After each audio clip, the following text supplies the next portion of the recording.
Welcome to the HC Insider Podcast, a podcast dedicated to the commodities sector and the people within it. I'm your host, Paul Chapman. Today we're talking energy transition, and geopolitics, and our guest is Daniel Yergin. Daniel is a Pulitzer Prize winning author of the book The Prize. He's vice chairman of IHS Markit, has been a member of the Secretary of Energy Advisory Board here in the United States under 4 presidents. Daniel's latest book is called The New Map, Energy, Climate, and the Clash of Nations. Dan, thanks for joining. I'm very glad to be here with you. Thanks for the opportunity. Yes, very excited to have you on. So I guess we're focusing on your new book, The New Map, Energy, Climate, and the Clash of Nations, and taking that a little bit beyond as well and really focusing on how energy transition will itself impact geopolitics. The book starts off focusing on, really, I guess, the last 20 years and zooming in on 4 countries in particular, the US, China, Saudi Arabia, and Russia, and how, I guess you use this metaphor of a map and how their maps have changed over the last 20 years as a result of energy. Can you just, before we dig into each of those countries, can you just give us an overview of how you came up with that concept of a map and how you found that a useful tool? I think it started, Paul, when I was simply looking at how the change in the flow of energy in the United States, whereas it used to go from the Gulf Coast crude oil up to the Midwest, and it all changed, how shale changed the whole flow of natural gas and oil, and looking at it in terms of pipelines. And then as I thought about it, it really struck me that, I've been doing, my work is really focused on the intersection of energy and geopolitics and how the kind of map, that global map, metaphorically speaking, to use your term, had changed. And it had changed not just in the last 20 years, but really had changed in the last half decade in so many different ways. And so that's how I came to think about the new map, exploring this new world, these new configurations of energy on one side, geopolitics on the other, and where they come together. Yeah, the fascinating thing I think that comes out of this part of the book is how crucial energy is in driving geopolitics, and how energy has ultimately been a key driver. I think you even say in some of your conclusions, a key driver of the globalization that we saw right up until really the last 4 years or so, or 3 years. Can we, I guess, so let's talk about that. So the US shale, it's incredible having been in the US when all of that took off and not really recognizing it for what it was at the time. That really was just transformative. Can you just give us a sense of how US shale really changed the maps? If we rewind the tape back to sort of 2003, the US was going to become the largest importer of LNG in the world. It was going to be importing more and more oil. Presidents may have talked about energy independence. The only question is, would our imports go up to 60, 70, 80%? But so interesting to me, sometimes great forces, great changes come out of really single people's willful determination. And this guy, George P. Mitchell, gas man in Houston, was convinced you could get gas out of shale rock. He had a commercial reason for doing it. He had contracts to supply a substantial part of Chicago's natural gas, and his fields were running down. And it took 16 years to get halfway there in a breakthrough, and it took about another 5 years to have the complete breakthrough in 2003. And people just didn't really see it coming. Almost, I don't think anybody, even those who became advocates, saw the scale of it. That how fast the U.S. natural gas position would change, and how the U.S. would go in just a matter of a few years from being the biggest importer of oil in the world to the biggest producer of oil in the world, but an exporter, which had been inconceivable, and all the changes that came from it, which are now sort of almost taken for granted or even glossed over. But this has been a major energy change, economic change, and geopolitical change. Yeah, there's that quite arresting moment in the book where you describe Sharif Suki, the CEO of Cheniere, getting a call from Shell and from Aubrey McClendon, and effectively deciding to turn his liquefaction plant round and start exporting. Yeah, I mean, the book is filled with these characters who were really of decisive importance, and so often people with tremendous willpower. And Sharif was going to go into the business of importing LNG, although he had no experience in the business. He'd been a banker, a restaurateur, and now he was going to be a LNG importer. And suddenly he gets these calls saying, "Can you export some of this stuff? We have too much of it." And to turn around on a dime and have some probably near death experiences in terms of changing his business and now making Cheniere this formidable exporter of LNG. And, it was a high wire act to make that happen. You highlight this dramatic change between being projected to become the world's largest importer to becoming one of the world's largest producer of hydrocarbons.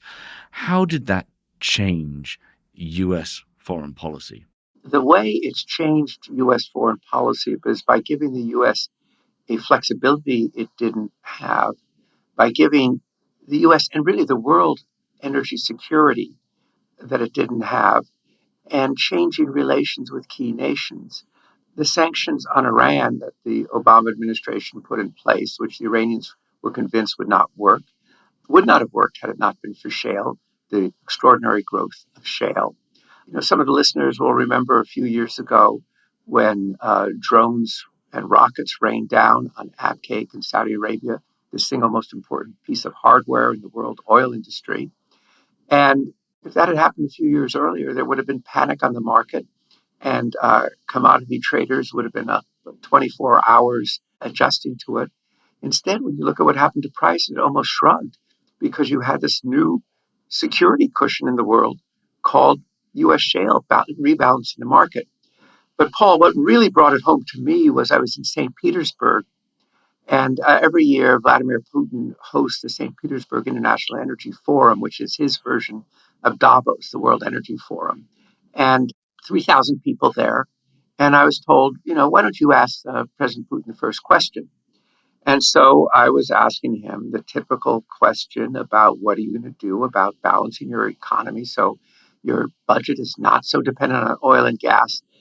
But by accident, I mentioned the word shale, and he started shouting at me. Not pleasant to be shouted at by Vladimir Putin in front of 3,000 people.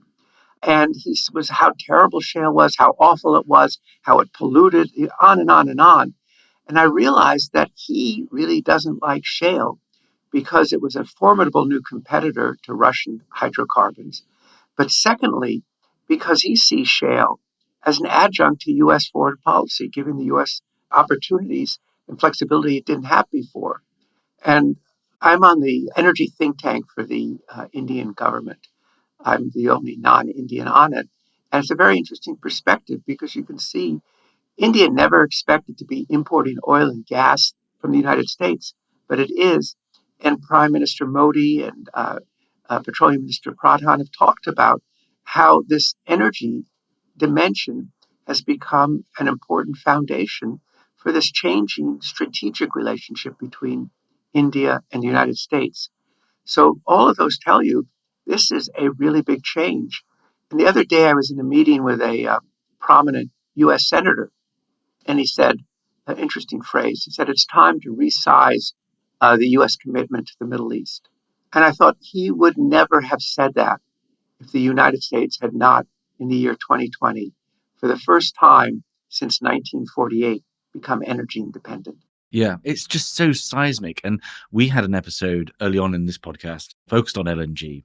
And there's a couple of things that strikes me there. One is the oil traders have had a bit of a rough time during the mid 2010s because of this low volatility, these low prices across hydrocarbons, ultimately brought on by shale and other overinvestment that you get with the commodity supercycle. But the one thing that they've all migrated to has been involved in LNG cargo, floating offshore storage in off coast of India, etc. And also, one of the things that struck me about LNG was there's almost LNG diplomacy now, where LNG going to these markets is also forcing those markets to liberalize their energy policy, take on a more Western style energy infrastructure. Is that a fair comment? Yes, I think there's always been the question, when will natural gas become a global market, a commodity, really a global commodity market? And certainly that's what LNG is done. And particularly as the markets become more and more flexible, as you no longer have destination clauses, as it becomes a highly traded commodity. There's a wonderful example.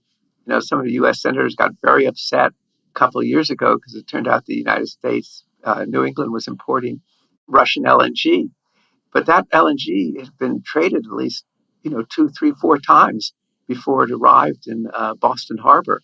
That's a commodity market. And so I think the force of that changes things. And we certainly see that in Europe, where the whole drive is to become more flexible. And that's a source of energy security for Europeans, particularly in these chronic questions about Russian oil and gas. But it's also, it turns out, it's a tradable commodity, and one that is very important to the commodity trading world. Yeah.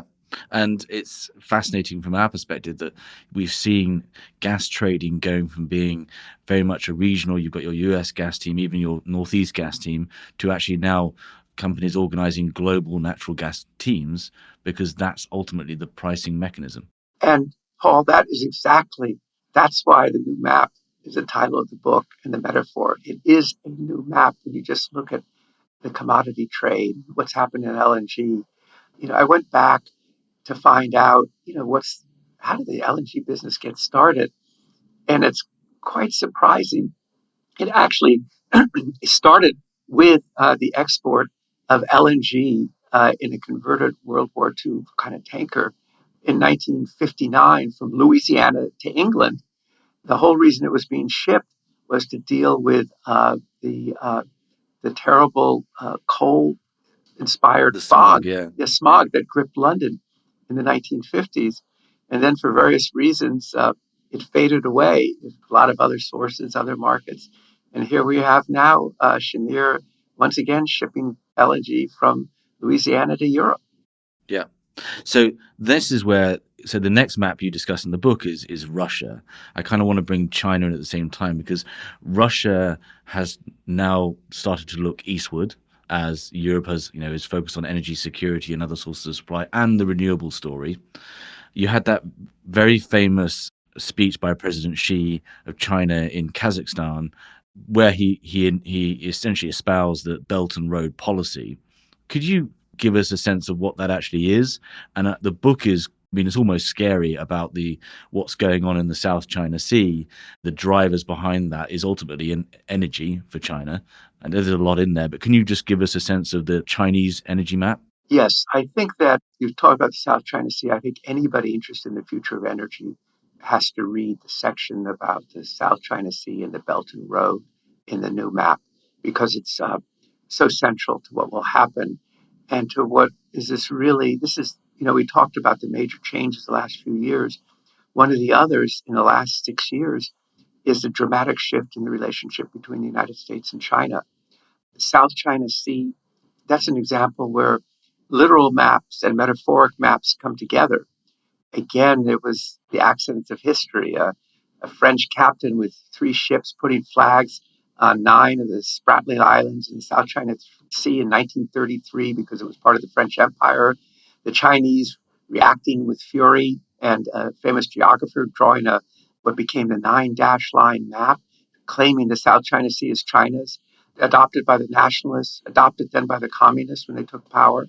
And at the root of what is the most direct confrontation today, which is where U.S. and Chinese naval ships have several times come close to collisions, where the U.S. ships say they're doing freedom of navigation patrols, and the Chinese say, "I'm sorry, you're in our territorial waters." In the U.S. and other countries, Australia, Britain, Japan, saying, "No, no, these are international waters." And there's a strong energy dimension to it. You'll often see people say there's immense energy resources under the South China Sea. There are resources there that are significant for companies and so forth, but I think we're talking like about 1% of world production, something like that. Our geologists in IHS Markit and the company geologists we talk to say, in terms of mega resources, no, that there's could be significant gas, but it'd be expensive and difficult to produce and probably not very competitive. The real significance of the South China Sea is as the most important waterway in the world. One third of world trade passes through it, and it's China imports now 75% of its oil. It regards oil imports as a strategic problem. It worries about the U.S. interdicting their oil supplies in the case of a final standoff over Taiwan. And so that's part of one of the main drivers for the Chinese assertion of sovereignty over the South China Sea, as well as kind of just traditional nationalism and so forth. That's a very important map and very important for people to understand what's at stake there. The Belt and Road, as you say, I went back and actually got the speech that President Xi gave at Nazarbayev University in Kazakhstan in 2014, where he launched this concept and he evoked the ancient Silk Roads and so forth. Then a month or two later, he went to Indonesia and talked about the Ocean Silk Road, and it's evolved over time as the Chinese explained it in terms of connectivity. And I'll tell you, Paul, it was very interesting for me to actually work out a map of the Belt and Road because it's really like 6 different routes and so forth, and spent a lot of time understanding what is the map. But it's what it is the Chinese use the phrase connectivity, and it's connecting Central Asia, Europe, Africa, Mideast, South Asia to China, and in a sense seeking to move the Middle Kingdom to make it the middle of the global economy. And China has a lot of money to invest. It brings technology, it brings infrastructure building, and it brings markets for Chinese goods. And it's a way, among other things, to solidify energy connectivity that doesn't necessarily depend on the South China Sea. So this is a big, bold, you know, developing complex program of China. They have modified it now, and they talk about avoiding what people call the debt trap. And it's very interesting. The U.S. government has set up a thing called the Development Finance Corporation with $60 billion of capital, which I believe is exactly the same amount of capital that the Silk Road Fund has. So this has now become a new arena of competition between the United States and China. But that concept of connectivity is a very elastic concept. The president of Panama said to President Xi, could we be part of the Belt and Road? And President Xi said, why not? It's about connectivity, and the Panama Canal connects the world. So it's a pretty expansive concept. Yeah. And I don't think we have time to get into it here, but one of the striking things of the book throughout is the rise of China over the last 20 years. And as you say, the Belt and Road is a $1 trillion infrastructure package on a global basis. I think you say in the book it's the biggest one since the Marshall Plan. Bigger, actually, if you compute in dollars, I think it's like 6 times bigger than the Marshall Plan, something like that. If you adjust for inflation, it's huge. It's well over $1 trillion. Yeah, and railroads to the heart of Germany, building ports and rail junctions in Djibouti and all this. It's fascinating. The sort of just staying on the last bit on the maps was one of the things that kind of struck me was this G2 and this the G3, the big three, that as a consequence of COVID, you kind of saw in stark relief this realignment of ultimately the world's hydrocarbon producers, Saudi, Russia, and the US dictating policy to all of to the rest of the world. I have a chapter in the book called The Plague, and in it kind of tell the inside story of what happened last year when it looked like the oil industry was going to disappear into an abyss of negative prices and collapse of the system seemed at hand. And Russia and Saudi Arabia were in a kind of oil price war. And because I think they didn't understand just how bad the pandemic was and what it was going to do to demand, that 27 million barrels a day of demand were going to disappear, at least for a short time. And suddenly the U.S., and I talk about Trump, where he said, I used to hate OPEC. I denounced it a little over a year ago. He pushed by some senators from oil states, and realizing that the shale industry's survival was at stake, got on the phone and worked the phones and brought Russia and Saudi Arabia together. And as you said, the big three of world oil to lead to a restraint of production on a scale that had never been imagined. And that's what stabilized that price and got it in that $30 to $40 range and pulled it back from the abyss. And it was a wholly different role for the United States. And in a way, Trump embodied that. He embraced OPEC Plus as a partner of the administration in getting that done. Of Yeah. course, Paul, that was a year ago, and we have to ask whether a Biden administration in similar circumstances would do the same things, and I think might be a different answer. Do you think what would have happened if the US were not a big producer at that point? Would there have been such a significant oil shock is one question, but how did the US having sway in that discussion by just the scale of its now newfound production, how did that change the outcome, do you think? I think it changed it enormously. I think that the messages that these senators were sending, people really don't know much about that, but it's in the book.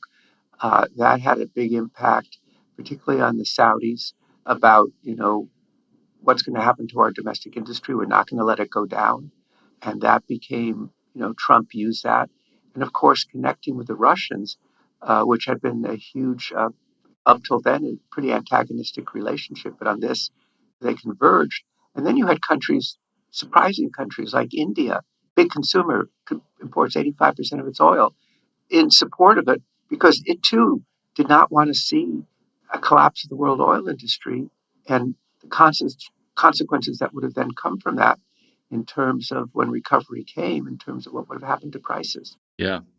Moving on, probably the surprising, not necessarily I think highlighted change in discussion has been the shift from peak supply or peak oil, but which has always meant when we'd run out of oil, as opposed to now the discussion has really shifted to peak demand, as you highlight in the book. I'd love to get Daniel Yergin's take on peak demand. What are the drivers behind it, and kind of what do you? I know this is a very tough question, but how does that then start shaping these maps? It's something that I wrestled with and thought through in terms of the book. I knew the peak oil argument very well because I was a recipient of hostility from people who believed back in 2010 in peak oil because I just said, technology is going to provide solutions, and maybe we're starting to see it with shale. And only a few years later, we had the price collapse because we had too much oil. But now, as you say, it's peak demand. And I mean, it would happen at some point anyway. Once you reach income levels go up, global population stabilizes. And by the way, automobiles become much more efficient in terms of using gasoline, petrol. People underestimate that effect. They look at electric cars and don't see that the bigger factor right now is not electric cars, it's automobiles being more efficient. But the question is the timing of peak demand. It might have been thought, 2040, 2050, something like that, as incomes went up in India, as cars proliferated. But now the view I take in the book and the case I make is probably around 2030. And it's being driven partly by technology and a great deal by public policy. I mean, if you have as the state of California said no gasoline cars can be sold after 2035, or Britain saying 2030, you start to chip away at demand. But I think it's going to take longer because, like in the United States, our numbers at IHS Markit are the average car in the United States stays on the road at least 12 years. So it doesn't come as quickly as people think. But you have policies now, particularly since with the Biden administration, really trying to accelerate that. Here in the United States, Biden introduced a $2.3 trillion infrastructure plan. You think infrastructure, well, that's roads and highways and bridges and tunnels and ports. Only 5% of it goes to, of that 2.3 trillion goes to all those things I've just mentioned. 50% more goes to the promotion of electric cars, which is and pressures come down on the automakers to, Volvo says after 2030, they're not going to produce any gasoline cars, probably. Yeah. And that's actually we've done a couple of episodes on that. That's got a kind of cascading upstream effect because it's a much more complex supply chain around batteries. Paul, I'm so glad you mentioned that because I think there's I don't want to use that Marxist term, false consciousness, but it's kind of this, people just think, oh, it will just happen. I mean, if lithium demand is going to increase 4,300%, that's a big increase.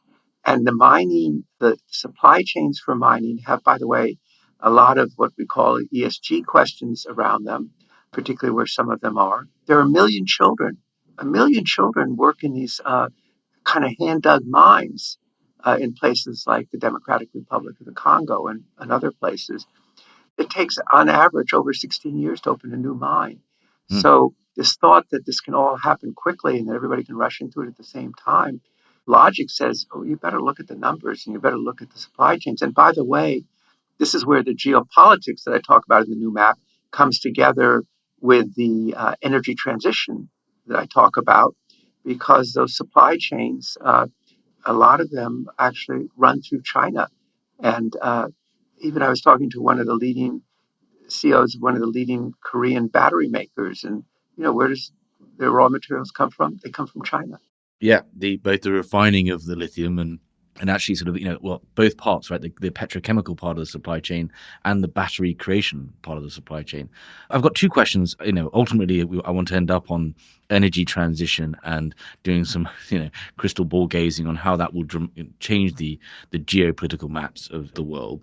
China and EVs is a fascinating subject, and they really have got ultimately what looks like a decade head start on the rest of the world in creating EVs through entrepreneurs. They have their own Elon Musk you talk about in the book, and through government policy.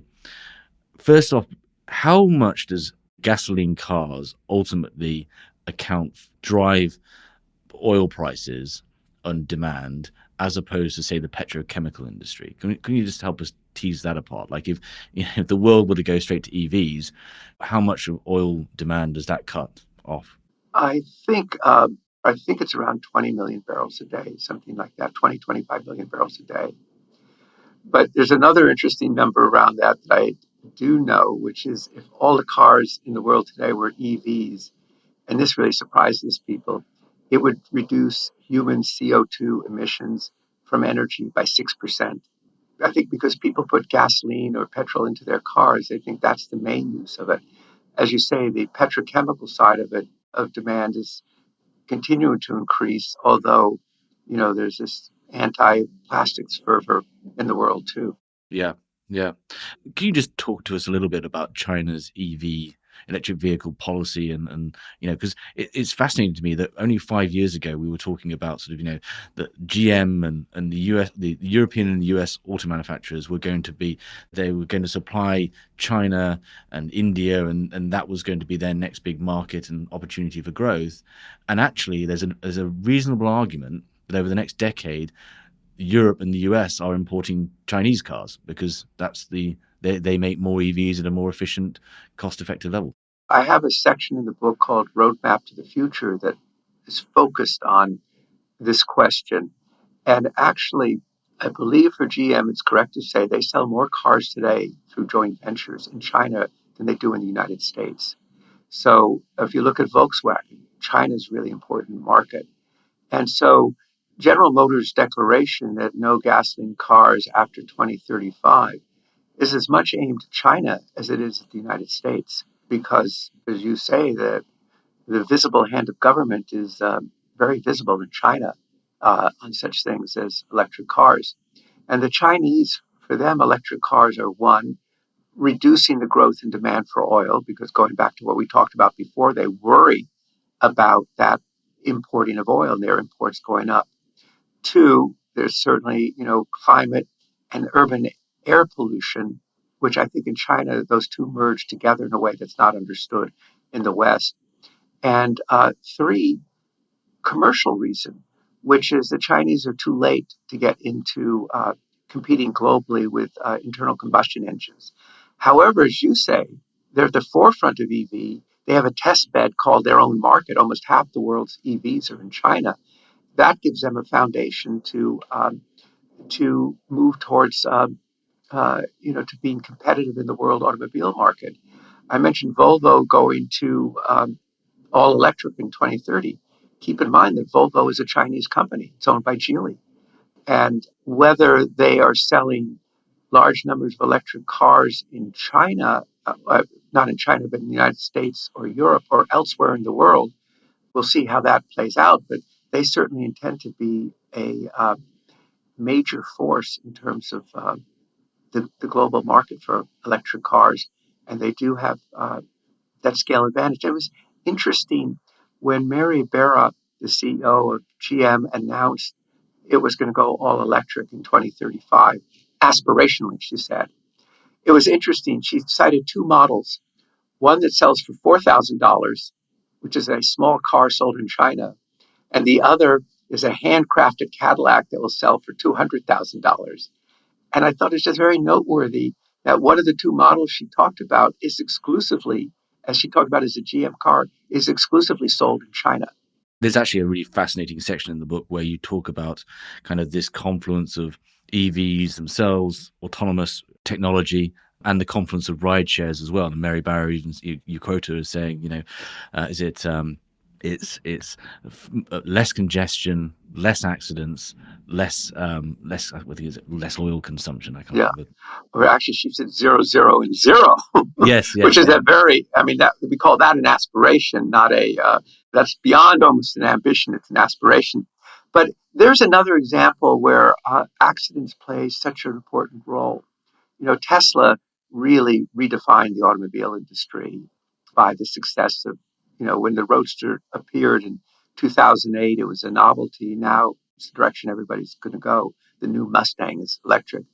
And I tell the story in the book of a lunch that took place at a fish restaurant in Los Angeles in 2003 when a young technologist who was obsessed with electric motion named J.B. Straubel had lunch with Elon Musk, already famous then, and was trying to convince him to do an electric airplane. He said, I'm not interested. And he said, well, what about electric car? He said, I might be interested. And that's the origin. I mean, Tesla had already started, but they moved in on it.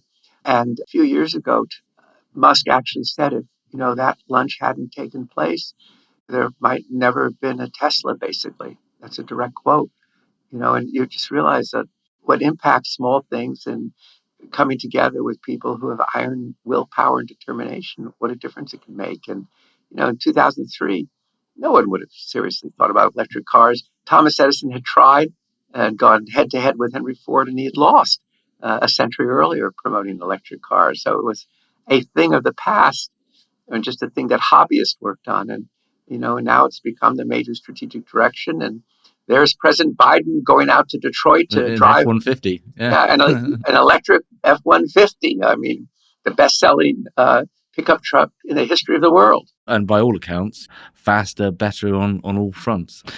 One thing, so I wanted to ask about, we're going to move on to energy transition, but what does reaching peak demand in 2030, let's say, what does that mean, do you think, for the oil majors, for the oil industry? Is it going to be a sharp decline, or is it going to be a long tail to this?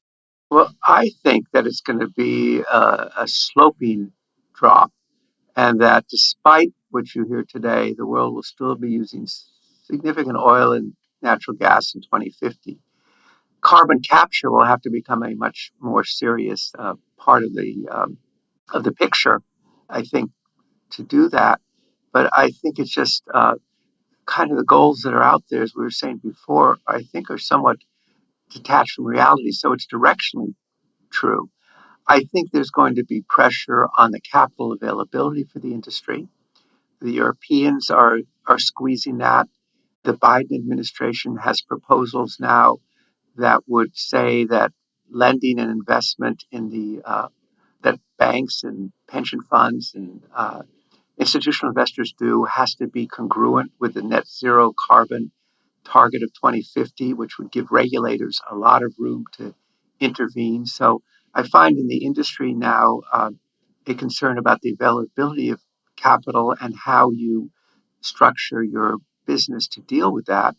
And I think if you look at the major companies, you see them, pursuing quite different strategies right now to accommodate to this changing environment. But, and so much is now focused on COP26 in Glasgow, which will be the successor to the famous Paris conference of 2015. And I would say here it's very interesting. The change of administration in the U.S. is enormously important because you have John Kerry, the former Secretary of State, leading the global charge to really put pressure on oil and gas industry. So I think it's going to be this issue of finance is something that people will wrestle with, and different companies are adopting different strategies. But one thing everybody wants to do is be the low cost producer. Yeah, it is fascinating, isn't it? Because I think, and you highlight carbon capture there, and that seems to be the much in the same way as acid rain and sulfuric acid, sulfur emissions 20 years ago. That was the technology, the catalytic converter, that sort of solved that, and actually allowed the internal combustion engine to continue as it was. But it seems to me that without carbon capture, it's going to be a really volatile sector, and one that's going to struggle, I think, to attract talent, not least capital. And we could be in for quite a, as that market sort of degrades in investment, some pretty high prices in oil, I would imagine. I think the answer is, and this I think to your listeners will be very significant. I think volatile prices. We were just working on a scenario out to the year 2050. When you stand in front of a board, they'll ask you do you think prices, one board member is convinced prices will be low and another is convinced prices will be high. But as we went through it, we said, prices will be volatile.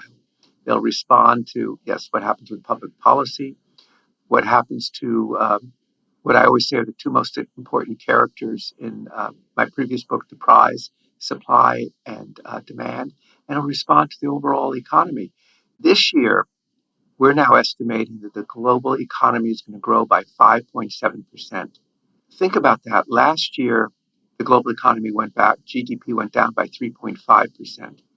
We're in a period now of pretty intense growth, and the amount of money sloshing around in the system, it's been very tough for many people, but there's a lot of money in the system. The savings rate for American households now is 3 times higher than normal.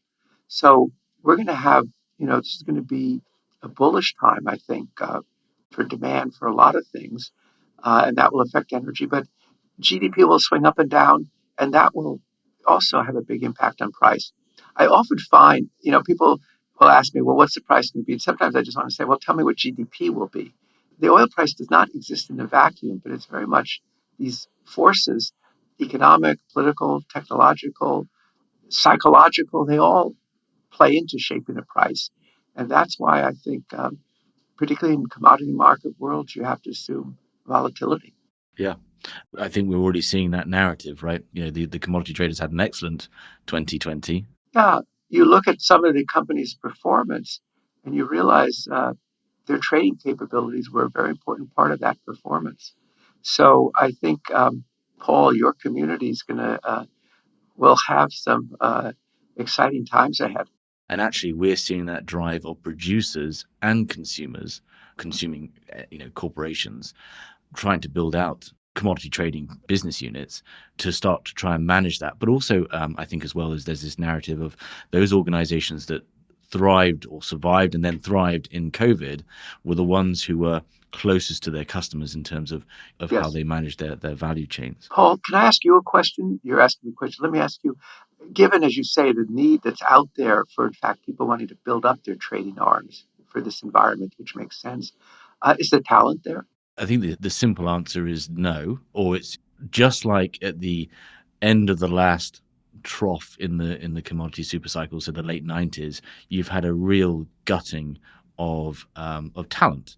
So we've had a 8 years at least of people either retiring and not being replaced. There's not been the graduate schemes have shrunk, and the number of seats, a number of organizations participating in whatever, whether it's ags, metals, or energy, has also shrunk as well. So you've got a smaller talent pool.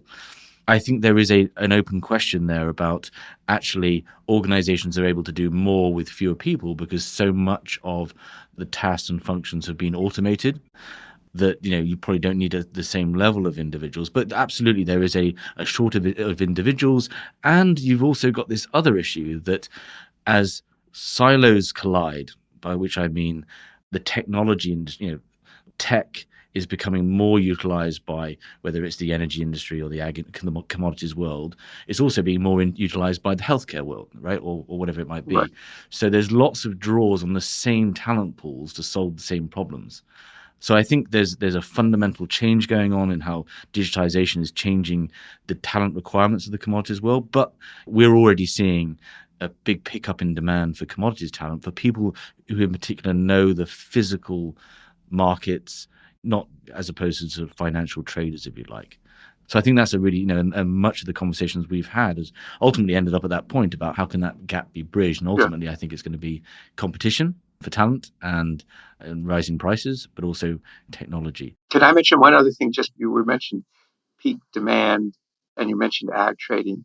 I mean, it looks like we're also heading towards peak cows, given the anti-meat fervor, much of it driven by the role of agriculture and cows in greenhouse gas emissions. You see, the French government saying they're not going to allow meat in government-run cafeterias now. I mean, so it's funny when you just see something kind of really gain fervor and suddenly so many people now saying because of climate we're going to become vegetarians or vegans. Well, and actually what we're doing is substituting, right? We ourselves have been working on a number of plant protein searches for precisely that, right? You're not trying to turn people into vegetarians. We're trying to turn them into substituting, eating meat, but from other sources. If we were to cycle out to 2050, or even, on the assumption that we will hit that peak demand and hydrocarbons in general become less, prices will decrease, production will go down. It seems to me that the two maps we haven't really gone into, Saudi and Russia, that's a pretty dire or negative outlook for those producing nations who are so reliant on petrodollars. Well, I'm not sure about that. They might actually be winners here. They're both, we know Saudi Arabia is a very low cost supplier, producer, and Russian costs are much less than people recognize. So if other people get squeezed out, they may be the ones who gain market share. Now, the question for them, do they gain market share in a low price environment or a high price environment or a volatile price environment? But I think like everybody else, the Saudis are thinking a lot about what are their strategies for that era.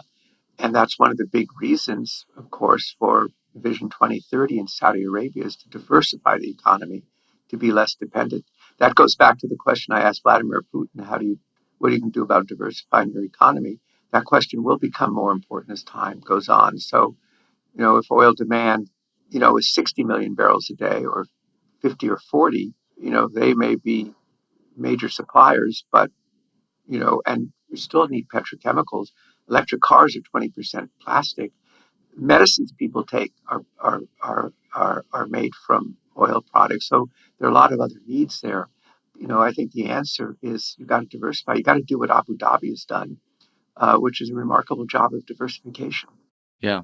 One of the natures of energy transition is ultimately less global flow of energy. You've got whether that's renewables, in situ power production. You've got one of the fascinating things I find about batteries in particular, is that shipping batteries is really hard from a safety standpoint, and it's much easier to make the actual battery packs in situ, which is why again you kind of need this. Europe, the US are trying to start securing that upstream supply chain. Is that a fair statement that actually energy transition might be a deglobalizer? And does that make conflicts more likely? Those are two different questions. I think to some degree, yes, it is deglobalization, although you're going to need a very significant trade in the raw materials.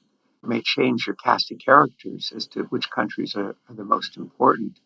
But I think, as you're saying, once your wind turbine is operating, we'll see what that does to the LNG market in the years to come.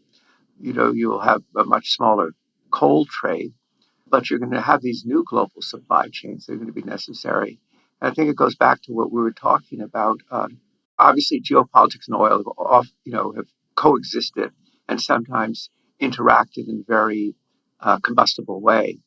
I think we're going to see that with the supply chains for net zero carbon as well, because as countries become more dependent on them, they'll intersect with geopolitical tensions. Look at what we've already seen happen with computer chips, technology, trade war between the US and China.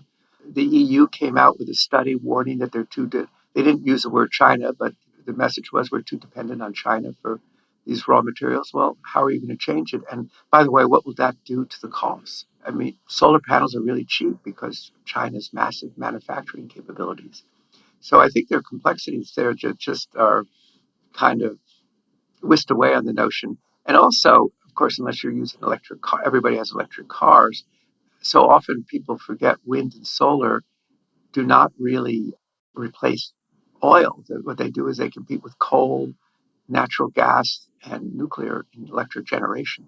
And they're intermittent. I find that fascinating. That's kind of what Jeff Curry alluded to of Goldman Sachs in a previous episode about how that's driven by the changing, energy transition in part. You've got this trade wars and COVID and the fragility of these supply chains that COVID exposed was this drive to secure different sources of supply of all these raw materials, which is probably, as you say, going to change the cast of characters. Rare earths is a classic example where, again, like lithium, battery production is completely dominated by China. And rare earth is a crucial component of many of the technologies in energy transition. And it's going to have a profound impact, I think, I assume a profound impact on foreign policy if those countries that have these deposits of rare earth in Latin America, etc., suddenly have new stroke in the international world. I think that's right. It doesn't mean the end of geopolitics. It just means a different kind of geopolitics. Yeah. Well, it's been a fascinating discussion. I do hope that your next book is focused on the geopolitics of energy transition and just these things we've talked about. Well, I tried very much, certainly in that last section of the new map called Climate Map, to really focus on that and to point out to people that we're actually in the 312th year of the energy transition, which I date going back to January 1709, when an English metalworker figured out you could make iron better using coal rather than wood. In the past, energy transitions have unfolded over a century or more. I think it will be very interesting to see what happens to energy transition when you only have 29 and a half years to get it done.